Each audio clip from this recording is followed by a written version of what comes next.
twongeye turatomboye bana b'Imana kuba tugira ubuntu na Nyagasani akaba duhamagaye ku neza ye, ku izina ry'Imana Data na Mwana na Roho Mutagatifu, amen.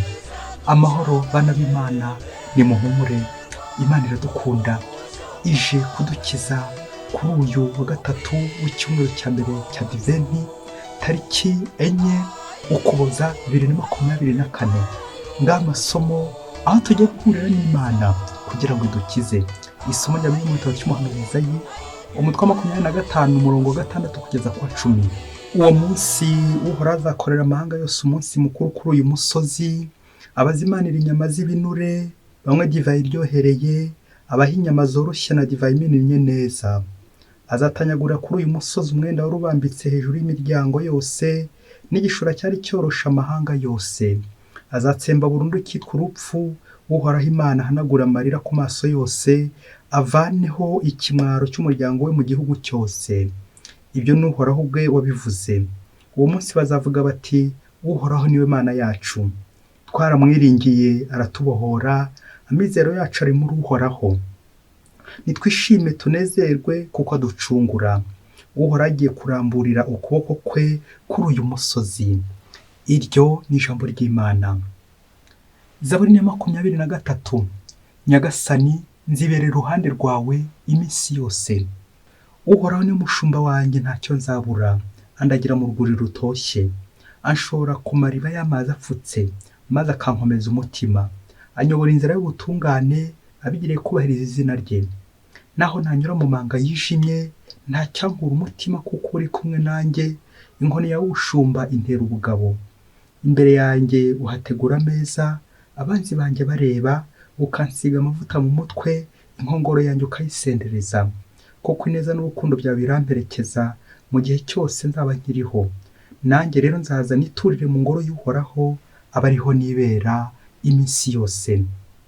Nyagasani, nzibere iruhande rwawe iminsi yose. Nyagasani Yesu nabane namwe. Amagambo mu ivanjili ntagatifu kwanditswe na Matayo, umutwe wa 15 umurongo wa 29 kugeza kwa 37. Muri icyo gihe Yesu afata ku nkombe y'inyanja ya Galileya, azamuka umusozi nuko aricara.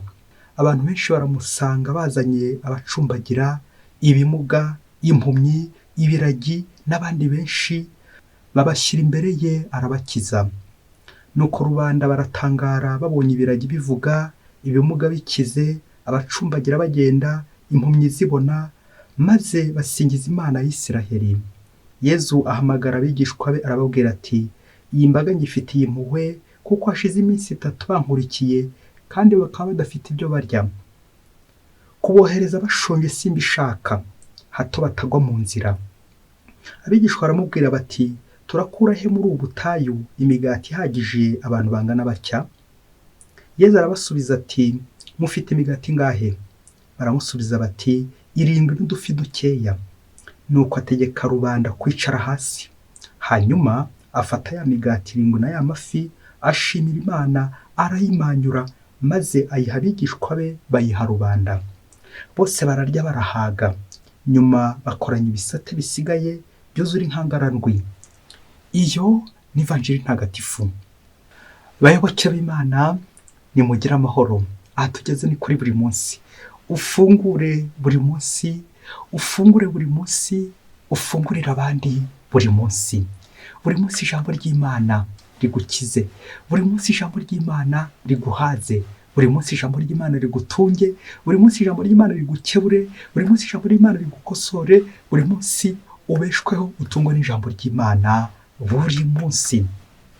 Muri aka kanya hamwe n'amasomo y'uyu munsi, Imana duteguriye amasomo aryoshye cyane, ubwo tujya gutondagura ibihekane biryoha kandi byoroha mu gutondagura mu buzima. Igihekane bita ndya n'ikindi bita nywa. Ibyo byose rero ni ibihekane biranga iminsi mikuru. N'Imana nayo iradukunda, idukorera umunsi mukuru kugira ngo tubeshweho nayo, kugira ngo twishime, kuko ibyishimo by'Imana nuko natwe tuba twishimye. Amasomo y'uyu munsi ahiniye mu ijambo rimwe gusa ryitwa umushumba. Ingingo remezo tujye kuzirikanaho uko umushumba akenera ubushyo bwe. Nawe rero urebe niba utajya ubukenesha.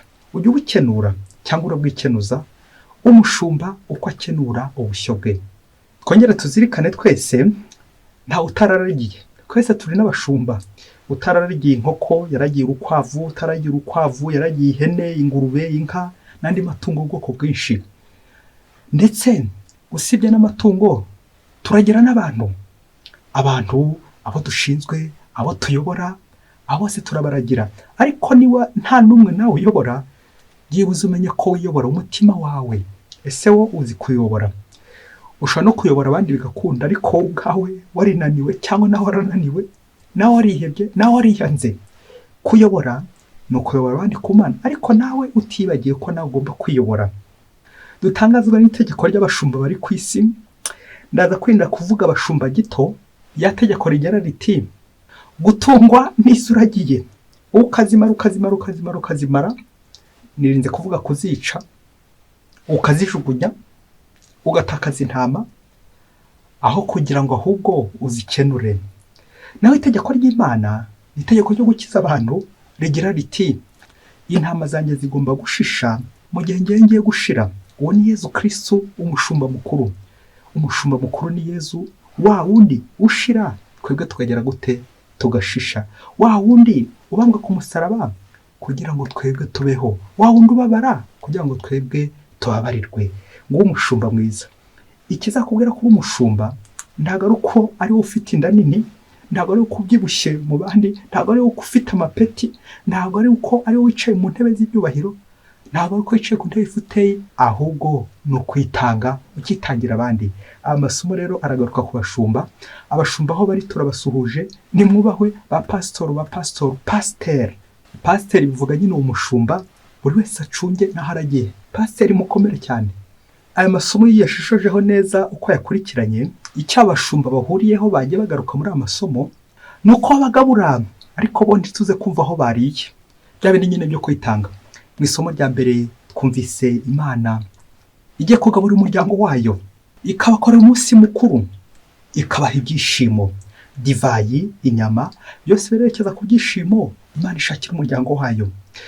Ikigaragara ni uko nyine Imana nubwo ikora umuryango wayo umunsi mukuru, ntabwo ari Imana bigirira akamaro, ahubwo n'umuryango wayo.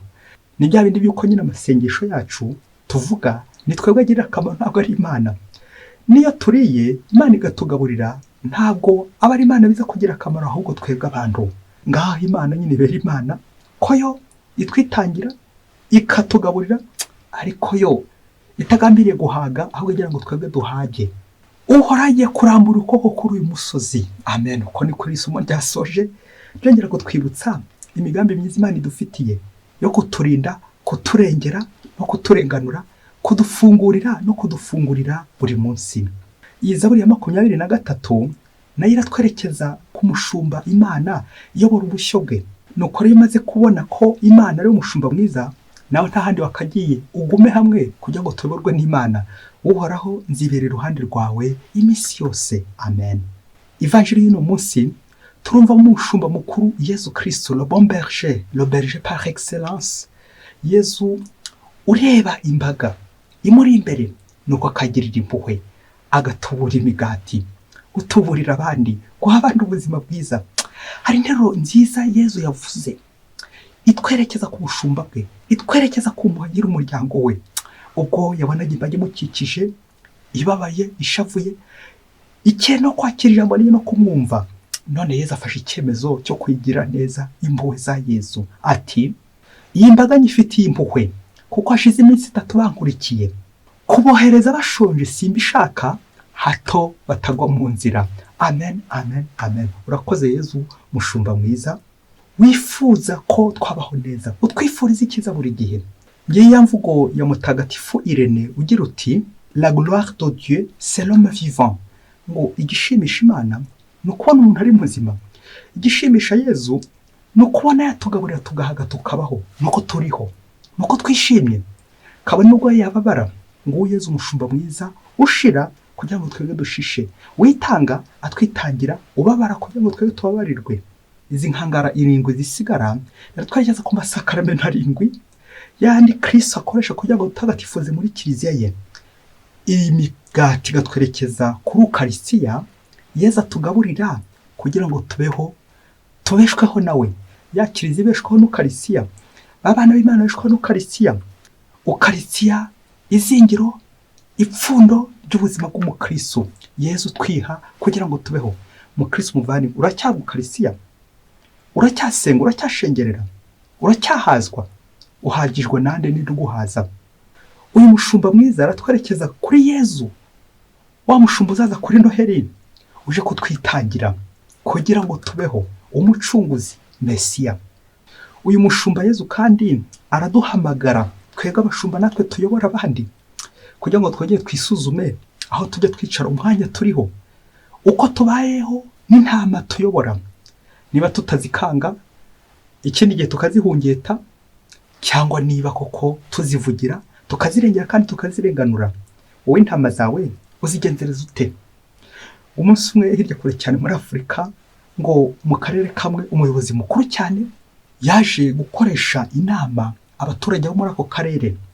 Ubwo ageze ahantu bagombaga kumwakirira, ngo hari mu gisambu, bari bahubatse tribune nziza y'icyubahiro ikomeye cyane, bashyiramo nyine amatente aho abayobozi bakuru bagombaga kwicara, noneho rubanda rukicara hirya mu byatsi, akaba ariho nyine baguma.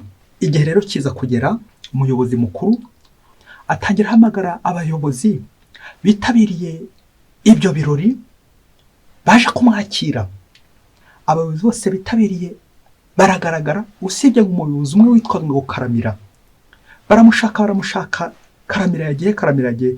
Ubwo hari havutse ikibazo cyatumaga Karamira agombaga kugisubiza, dore ko yari umwe muri abayobozi bo muri ako karere. Nuko Karamira bamubuze kugira ngo asubize ikibazo, baramushaka. Abandi bavuze batangira kwijujuta. Nuko umuyobozi mukuru waza gutegeka ko Karamira bajya kumushaka, ubundi bakamuboha kandi bakamubuza ku buryo atazongera gusubira ku buyobozi, bityo akababuza umugati cyo. Ubwo abanyamutekano barabaduka, ariko hakaba hari mu gihe cy'imvura, ngo imvura hisigwa, bishoboye ko babuze ahantu banyura bagiye kumureba. Ubwo bagombaga kujya kumureba, bagahita banamufunga. Mu gihe abanyamutekano bibanguye wagiye kuboha Karamira ubundi bamufunge, ngo imbaga y'abaturage ngo bari muri icyo gisambu bari kunyagirwa imvura y'amahindu, kubera ko nyine bo kagashitingi ya tente ntabwo yabageragaho. Nuko muri ako kanya ngo baterura Karamira hejuru, bari kumusimbagiza ati Karamira wacu arakabaho arakarama. Ubwo abandi bayobozi ngo bari muri ya tribune ya myanya y'icyubahiro, bareba hirya bareba hino, batangira kureba uburyo Karamira yanyagiwe, anyagirwa na ya mbaga yariteze amatwi yicaye hahandi mu byondo neza. Bose bagwa mu kantu, wagira ngo ni imvura yinyagiye kandi yanyagiye ba rubanda rwa giseseka. Nuko bose bagwa mu kantu, batangira kwibaza, ngaho nawe kuri iyo foto nyine y'abanyamutekano bagiye kuha Karamira, ese barajya kumuhera muri iriya mbaga rya kono riri kumusimbagiza? Bose bagwa mu kantu, batashye bari kwibaza uburyo bongera gufunga Karamira neza. Bose barakonja, bababuzi batangira kurebanaho, batangira kwibaza koko nyirizina aho umuyobozi agomba kwicara. Umuyobozi agomba kwicara he? Birangira batsinzwe, uko nyine umuyobozi nyawe nyine yari Karamira niwe washoboye kujya kwicarana n'imbaga, akanyagirwa n'imbaga, akumva n'uwo musonga, ako kabaro k'uwo muryango, ako karengane uwo muryango wagize, urabona kunyagirwa hafi aho ngaho. Batashye bose bumiwe, bakonje, baguye mu kantu, isoni n'ikimwaro uko bagiye kugenzeza Karamira, bitewe n'ibyo bari kumutekerereza. Karamira wacu, bayoboke b'Imana, Yezu Kristo akuzwe. Ese umuyobozi yicara hehe wundi? Reka dusoreze gutuntu dutanu tuza kugufasha kongera gutekereza niba uri umuyobozi koko, uko ukenera urushyo bwawe cyangwa uko ugukenesha kandi byaba. Icya mbere, reka twongere dutekereze muri ino si yacu akarengane imbaga rubanda rwa giseseka ruhura nako. Dore ko turi kugana kuri Noheli, ya Noheli itwerekeza kuri abandi yaza gucungura, babashumba rubanda rwa giseseka, les marginalisés. Tekereza mu mbaga zacu iyo twakoze iminsi mikuru y'ibirori, uburyo abayobozi twicara muri tribune z'icyubahiro, hatwubakiye ahantu heza, podiyumu zibengerana zishashe zimeze neza, ariko wajya gukura ugasanga abayobozi ba rubanda rwa giseseka, imvura iri kubakubita, izuba, imbeho, ivumbi n'ibindi byinshi cyane bari aho ngaho mu isayo. Nuko rero abayobozi bakomeye badukikije, abayobozi bakomeye, kaza kurangira rubanda rwa giseseka ruri kurengana. Akarengane k'umuryango w'Imana nicyo gihagurutsa Yezu, nicyo kimanura Yezu umushumba mukuru. Bantu mwicaye muri VIP, intebe z'icyubahiro mu futeyi, Yezu yicara hehe? Birumvikana n'abaciye bugufi, karamira. Ngo karamira wacu, nawe ujya uramira imbaga yawe, wicarana n'imbaga yawe mu byondo, mu isayo, kwigana iyo mbaga, kumva akarengane k'imbaga, usangira akarengane n'imbaga yawe. Icya kabiri ku mushumba, ni ijambo ryiza ry'umurage mutagatifu Agustin yadusigiye rigira riti, umushumba agira impumuro y'intama aragiye. Amen. Wongere urebe nawe, izo uragiye uhumura nkazo cyangwa uhumura ka parufe, mu gihe abandi uri kubasiga igisogororo, ivumbi, inyanda, abandi imvura iri kubanyagira. Karamira wacu, Yezu niwe uturamira, Yezu niwe karuhura. Icya gatatu, nk'umukoro waza gukora nawe nugera mu rugo iwawe, uze kureba harya abana barya ryari. Abana barya mbere y'ababyeyi cyangwa ababyeyi nibo babanza kurya? Kwarura, iyo tugiye kwarura mu minsi mikuru, ni bande banza kwarura? Birashoboka ko ari abashonje babanza kwarura, kandi abayobozi nibo babanza kwarura. Donc nshatse kuvuga ko abayobozi bo nibo baba bashonje. Ngabo rero twebwe twese abanyacyubahiro tubanza kwihereza, tukihereza inyama nziza, nuko abasigaye nyuma b'abana bakihereza iki? Amagufa, cyangwa ntibanayabone. Uwo mwitozo ntushobora mubyeyi, ureba akarengane tugira wowe nanjye, ibi tubibamo. Aho tujya bakatwakira, bakaduha ibyubahiro byinshi. Ubwo bishatse kuvuga ko twe bashonje nyine, nitwe tunarya byinshi. Abantu bakomeye baturira mu mibare, bayobozi bakomeye. Umunsi wabanje kwakira abavumbi, uzamenye ko uri umushumba mwiza, hanyuma nawe ukaziyakira nyuma. Uzabanza ugaburira abashonje, abavumbi, aho kuza kubaha ibyasigaye. Icya kane kiza kugufasha nawe kureba niba uri umushumba mwiza, ni ibintu bine n'ubundi bigufasha kongera gutekereza uko uyobora umuryango w'Imana. Ni itegeko rigira riti, iyo umushumba yicaye, intama ziraryama. Iyo umushumba aryamye, intama zirasinzira. Iyo umushumba asinziriye, intama ziragona. Iyo umushumba agonye, ari kugona, intama zirapfa. Umucoma amenya ubwenge, n'ikirura kikamenya ubwenge, nuko za ntama zikaba zazimira. Umushumba ngera utekereze ku bunebwe bwawe cyangwa ku mwete wawe mu bushyo uyobora, uko uyobora ubushyo bw'Imana. Tujye gusoreza ku itegeko rya gatanu niwe hasi, ni itegeko ry'umuyobozi, ngo niba uyobora abandi, umuyobozi n'uryama nyuma y'abo ayobora, akabyukana mbere y'abo ayobora. Kubera iki? Kwa kwitanga, ukemera ukabitangira buri gihe cyose. Nuko rero aho kugira ngo ujye ubacungisha, ahubwo ukabacungura. Mu gifaransa niho izo nshinga neza zibitandukanya, surveiller et veiller sur. Iyo nshinga surveiller irerekeza kuri prison, babasirive nyine baba baducunze, bashaka kuzaduconga, babandi baba baducunze, ngaho nyine abashumba gito. Ariko veiller sur nuko nyine kubugambire kuza kubacungura, kubarengera, kugira ngo ubagaburire, ubiteho, ubakarabye, ubamesere, ubagaburire, ubambike, ubagirire neza. Mbese muri kwitegura Mesiya Yezu Kristo uzaza kuri Noheli. Ngwifurije gucunga neza abo uragiye, ugambiriye kubacungura no kubasoza kuri Yezu umushumba mukuru. Bifurije amahoro y'Imana. Mwese Imana ibahe umugisha, Imana Data n'Umwana na Roho Mutagatifu. Amen. Padiri Musumukuru wa Diyosezi ya Cyangugu.